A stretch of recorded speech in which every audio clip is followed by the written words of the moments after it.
ಚಿತ್ರದುರ್ಗದಲ್ಲಿ ಮೊನ್ನೆ ಬಿಜೆಪಿ ಪಕ್ಷವನ್ನು ಕರ್ನಾಟಕದಲ್ಲಿ ಅಧಿಕಾರಕ್ಕೆ ತಂದಿದ್ದ ಯಡಿಯೂರಪ್ಪ ಅಭಿಮಾನೋತ್ಸವ ನಡೆಯಿತು. ಅಮಿತ್ ಶಾ ಸೇರಿ ದೊಡ್ಡ ದೊಡ್ಡ ನಾಯಕರು, ಮಠಾಧೀಶರು ಬಂದು ಮುಂದಿನ ಚುನಾವಣೆಗೆ ಬಿಜೆಪಿಗೆ ಬೂಸ್ಟ್ ತುಂಬುವ ಕೆಲಸ ಮಾಡಿದ್ದಾರೆ. ಆದ್ರೆ ಬಿಜೆಪಿಯಿಂದ ಹೊರಗೆ ಹಾಕಲಾದ ಯತ್ನಾಳ್ ಮಾತ್ರ ಅಭಿಮಾನೋತ್ಸವ ಕಾರ್ಯಕ್ರಮಕ್ಕೆ ಹಿಗ್ಗಾಮುಗ್ಗ ಜಾಡಿಸಿದ್ದು ಅಲ್ಲದೆ ಕಾಂಗ್ರೆಸ್ ಡಿಸಿಎಂ ಡಿಕೆ ಶಿವಕುಮಾರ್ಗೆ ಬೈತರು. ಕಾಂಗ್ರೆಸ್ ಭಿಕ್ಷೆಯಿಂದ ವಿಜಯೇಂದ್ರ ಗೆದ್ದಿದ್ದು ಅಂತ ಡಿಕೆ ಶಿವಕುಮಾರ್ ಹೇಳ್ತಾನೆ. ಇದಕ್ಕೆ ವಿಜಯೇಂದ್ರ ಉತ್ತರ ಕೊಡಲ್ಲ. ಆ ಡಿಕೆ ಶಿವಕುಮಾರ್ ನಂಗೆ ಹೇಳೋಕೆ ಬಂದ, ಆದ್ರೆ ನಾನು ದಮ್ಮಿದ್ರೆ ಮನೆ ಹತ್ರ ಬಾ ಅಂತ ಆವಾಜ್ ಹಾಕಿದ್ದೀನಿ ಅಂತ ಏಕವಚನದಲ್ಲೇ ಯತ್ನಾಳ್ ಅಬ್ಬರಿಸಿದ್ರು. ವಿಜಯೇಂದ್ರನೇ ಸ್ವತಃ ಕಾಂಗ್ರೆಸ್ ಕೊಟ್ಟ ಭಿಕ್ಷೆಯಿಂದ ಆರಿಸಿ ಬಂದ ಡಿ ಕೆ ಶಿವಕುಮಾರ್ ಹೇಳ್ಯಾರ. ಉತ್ತರ ಕೊಟ್ಟೇನೆ ವಿಜಯೇಂದ್ರ.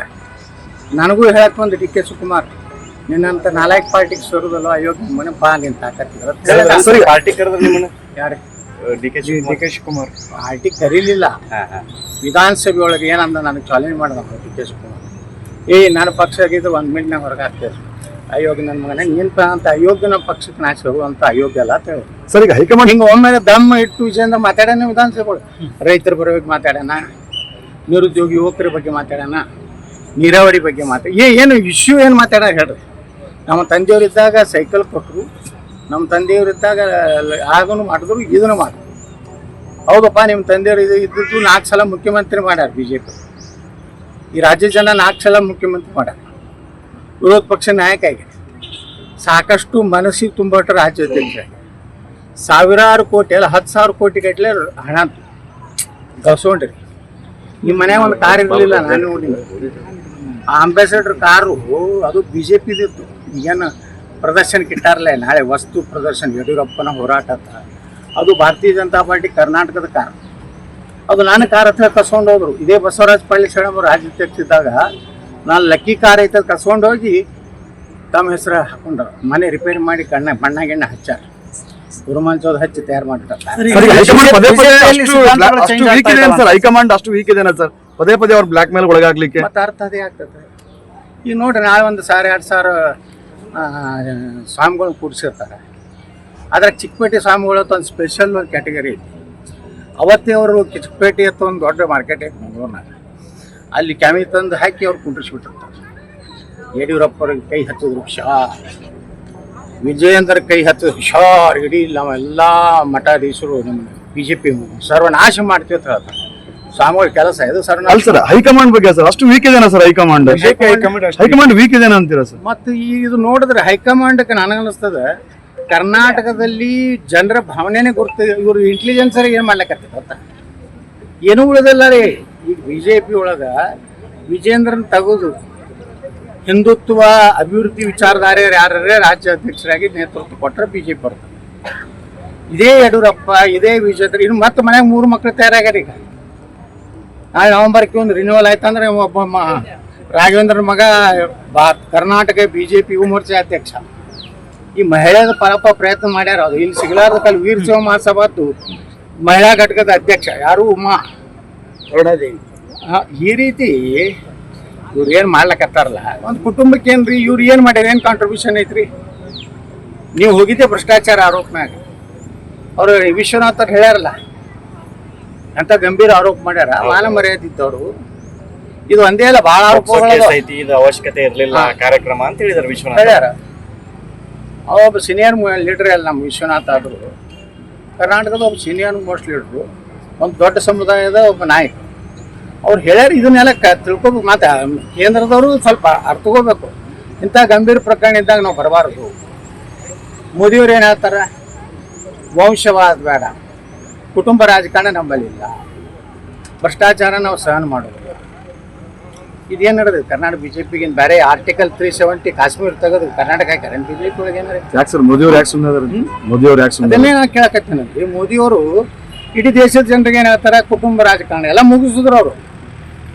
ಉತ್ತರ ಪ್ರದೇಶ ಮುಲಾಯಂ ಸಿಂಗ್ ಯಾದವ್ನ ಮಗನ ಮುಗಿಸಿದ್ರ, ಲಾಲೂ ಪ್ರಸಾದ್ ಯಾದವ್ನ ಮುಗಿಸಿದ್ರ, ಮಮತಾ ಬ್ಯಾನರ್ಜಿನ ಮುಗಿಸಿದ್ರ, ತಮಿಳುನಾಡದಾಗ DMK ಅದು ಅವ್ರಂತ DMK ಅಂತ ಎಷ್ಟು ಅಯೋಗ್ಯದು, ಹಿಂದುತ್ವ ಬಗ್ಗೆ, ಹಿಂದೂಗಳ ಬಗ್ಗೆ, ಏಡ್ಸ್ ಇದ್ದಂಗೆ, ಅದೊಂದು ಕುಷ್ಠರೋಗ ಇದ್ದಂಗೆ ಅಂಥದ್ದನ್ನು ನಮ್ಮ ಸನಾತನ ಧರ್ಮ ಮುಗಿಸ್ತು. ಇದು ಕರ್ನಾಟಕಕ್ಕೆ ಯಾಕೆ ಮುಗಿಸಲ್ಯಾಗ್ಯಾರ ಮೋದಿ? ಈ ಭ್ರಷ್ಟ ಕುಟುಂಬವನ್ನು ಮುಕ್ತ ಮಾಡಿದ್ರೆ ಬಿಜೆಪಿ 350 ಬರ್ತಾವೆ. ಆದ್ರೆ ಮಾಡಿದ್ರೆ ಎಂದು ಪುಣ್ಯಾತ್ಮ ಯಡಿಯೂರಪ್ಪ 120 ಅಂದನ್ರಿ. ಆಪರೇಷನ್ ಕಮಲ ಮಾಡೋದು, ಈ 30-40 ಕೋಟಿ ಕೊಡೋದು, ಬೈ ಎಲೆಕ್ಷನ್ ಮಾಡೋದು. ಈ ಮನೆ ಐತಲ್ಲ ಬಾಗಲಕೋಟೆ ದಾವಣಗೆರೆ, ಅದೇನು ಜನರ ತೀರ್ಪು ಅಲ್ಲ ಅದು. ಎಷ್ಟು ಖರ್ಚು ಮಾಡಿರ್ಬೋದು ಬಾಗಲಕೋಟೆಗೆ ಹೇಳ್ರು ನೋಡು. ಜಾತಿ ಆಧಾರ ಮ್ಯಾಗ ರೊಕ್ಕ ಕೊಟ್ಟು ಲಿಂಗಾಯತರಿಗೆ ಬ್ರಾಹ್ಮಣರಿಗೆ 10,000, ಅದು ಹಿಂದುಳಿದ ವರ್ಗದವ್ರು 5,000. ಸಾವಿರ ಅಂತ ಅವ್ರಿಗೆ ಹಾಕ್ತಾರೆ. ಅವ್ರು ಬಿಟ್ಟು ಯಾರು ಜಗತ್ತಿಗೆ ಎಲ್ಲಿ ಹಾಕೋದು?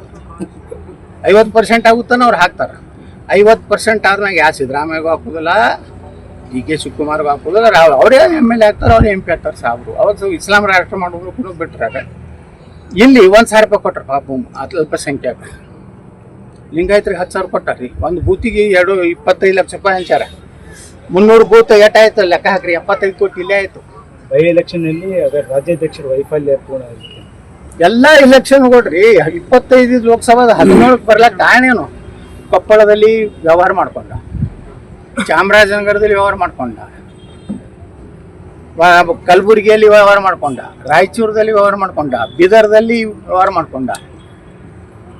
ಖರ್ಗೆನಿ ವಿರುದ್ಧ ಮಾತಾಡೋ ದಮ್ಮಿಲ್ಲ ಇವರು ಅಪ್ಪ ಮಗ. ಅವ್ರ ಅಪ್ಪ ಮಗನ ವಿರುದ್ಧ ಈ ಅಪ್ಪ ಮಕ್ಕಳು ಮಾತಾಡೋದಿಲ್ಲ. ಅವ ಹೆಂಗತ್ತಾರ ಖರೆ ಪ್ರಿಯಾಂಕಾ ಖರ್ಗೆ ಹುಡ್ತತ್ತಲ್ಲ ಅವ್ರಿಗೆ ಯಾವ ಪುರುಷಾರ್ಥಕ್ಕೆ ಮಾಡ್ಲಕತ್ತಾರ. ಮತ್ತು ಅವರೆಲ್ಲ ಹೊಗಳಿಸೋಲಕತ್ತಾರಲ್ಲ. ಎಲ್ಲರೂ ಕಡ್ಡಾಯವಾಗಿ MLAಗಳು, ರಾಜ್ಯ ನಾಯಕರು ಈ ಕೆಲಸ ಮಾಡಿದ್ರೆ ಮತ್ತು ಜೈಲಿಗೆ ಹೋಗಿದ್ರಲ್ಲ, ಇದಕ್ಕೆ ಹೋಗಿದ್ರು ಏನು ಎತ್ತಿನ ಹೊಳೆ ಹೋರಾಟ, ಆಲ್ಮಟ್ಟಿ ಸಂಪೂರ್ಣ ನೀರು ಉಪಯೋಗ ಮಾಡಿಕೊಂಡು ಉತ್ತರ ಕರ್ನಾಟಕದ ನೀರಾವರಿ ಮಾಡ್ಲಾಕ ಜೈಲಿಗೆ ಹೋಗಿದ್ರು, ಅಥವಾ ಮೇಕೆದಾಟು ಸಲುವಾಗಿ ಜೈಲಿಗೆ ಹೋಗಿದ್ರು, ಅಥವಾ ರಾಜ್ಯದಲ್ಲಿ ಒಂದು ಪ್ರಾಮಾಣಿಕ ಸರ್ಕಾರ ಬರ್ಬೇಕಂತ ಜೈಲಿಗೆ ಹೋಗಿದ್ರು. ಅದು ಹಾಲಿ ಮುಖ್ಯಮಂತ್ರಿ ಇದ್ದಾಗ ಎಲ್ಲ ಅಸಹ್ಯ. ಅವ್ರು ಮಾಡಿದಂಥ ಅನೇಕ ಕೆಟ್ಟ ಘಟನೆಗಳೇನದಾವಲ್ಲ, ಅವ್ರು ಅರ್ಹತೆ ಇಲ್ಲ ಅವ್ರಿಗೆ. ಸೊ ಇವೆಲ್ಲ BJP ಒಳಗೆ ಏನಾಗಿದೆ ಅಂದರೆ ಈ ವ್ಯಕ್ತಿ ಹೊಗಳೋಕೆ ಪ್ರಾರಂಭ ಆಗಿದೆ. ಈ ದೇಶದಲ್ಲಿ ಪಕ್ಷ ಕಟ್ಟೋದವ್ರು ಯಾರು? ಅಟಲ್ ಬಿಹಾರಿ ವಾಜಪೇಯಿ ಅವರು, ಲಾಲ್ ಕೃಷ್ಣ ಅವ್ರು ಎಂದಾರು ಇಂಥದ್ದು ಮಾಡ್ಕೊಂಡ್ರಂತೆ. ವಾಜಪೇಯಿ ಅವ್ರು ಮಾಡ್ಕೊಂಡ್ರ. ಇವತ್ತು ಪಾಪ ಅದ್ವಾನಿಯವ್ರು ಈಗ ದೇಶದಲ್ಲಿ ಪಕ್ಷ ಕಟ್ಟೋದವ್ರು ಎರಡಿದ್ದಂಥ BJPಯನ್ನು ಇವ್ರು ದೇಶದಲ್ಲಿ ಅಧಿಕಾರ ಬರ್ಬೇಕಾದ್ರೆ ಮೂಲ ಕೊಂಡ್ರೆ ಲಾಲ್ ಕೃಷ್ಣ ಅದ್ವಾನಿ. ಅವ್ರದ್ದು ಯಾವ್ದಾದ್ರು ಸಮಾರಂಭ ಮಾಡಿದ್ರೆ ಈ ದೇಶದಲ್ಲಿ ಅವ್ರು ಮಾಡ್ಕೊಂಡ್ರ. ಮತ್ತು ಎಷ್ಟೋ ರಾಜ್ಯದ ಮುಖ್ಯಮಂತ್ರಿಗಳಾಗಿ ಹೋಗ್ಯಾರ BJP ಒಳಗೆ. ಯಾರು ಈ ರೀತಿ ವೈಭವೀಕರಣಿದು ಉದ್ದೇಶ ಏನಂದರೆ BJP ನವೆಂಬರ್ನಲ್ಲಿ ರಾಜ್ಯಾಧ್ಯಕ್ಷರ ಅವಧಿ ಮುಕ್ತಾಯ, ಮತ್ತೊಮ್ಮೆ ಬ್ಲ್ಯಾಕ್ ಮೇಲ್ ಮಾಡಲಿ. ಕೇಂದ್ರ ಹೈಕಮಾಂಡ್ ಹುಷಾರ್, ನನ್ನ ಹಿಂದೆ ಲಿಂಗಾಯತರಿದ್ದಾರೆ, ನನ್ನ ಹಿಂದೆ ಇಡೀ ಕರ್ನಾಟಕ ಜನ ಇದ್ದಾರೆ, ಅಧ್ಯಕ್ಷರ ಬದಲಾವಣೆ ಫಿಕ್ಸ್. ಅದ್ರ ಸಲುವಾಗಿನೇ ರೀ ಇದು. ಆ ವಿಜೇಂದ್ರ ಹೇಳಲ್ಲ, ಏನು ಹೇಳಣ, ರಿನ್ಯೂವಲ್ ಕೇಳ್ತಾರಂತ. ರಿನ್ಯೂವಲ್ ಆಗುದಿಲ್ಲ ಅಂತ ಅವ್ರಿಗೆ ಖಚಿತ ಆಗೈತೆ. ಯಾವ ಎಲೆಕ್ಷನ್ ಗೆದ್ದಾರ? ಯಾವ ಎಲೆಕ್ಷನ್ ಗೆದ್ದಾರ ಹೇಳ? ಒಂದರ ಎಲೆಕ್ಷನ್ ಗೆದ್ದಾರ ಇಲ್ಲ. 25 ಲೋಕಸಭಾ ಕ್ಷೇತ್ರ 17 ಬರ್ತು. ಇದೇ ಕೊಪ್ಪಳದಾಗ ಏನು ಡೀಲಿಂಗ್ ಮಾಡ್ಕೊಂಡ್ರು? ಕೊಪ್ಪಳ ಗೆಲ್ಲುವಂತ ಲೋಕಸಭೆ ಯಾಕೆ ಹೋಯ್ತು? ಇವ್ರ ವ್ಯವಹಾರ. BJPನ ಎಷ್ಟು ಮಣ್ಣು ಮಾಡು. ಇವತ್ತು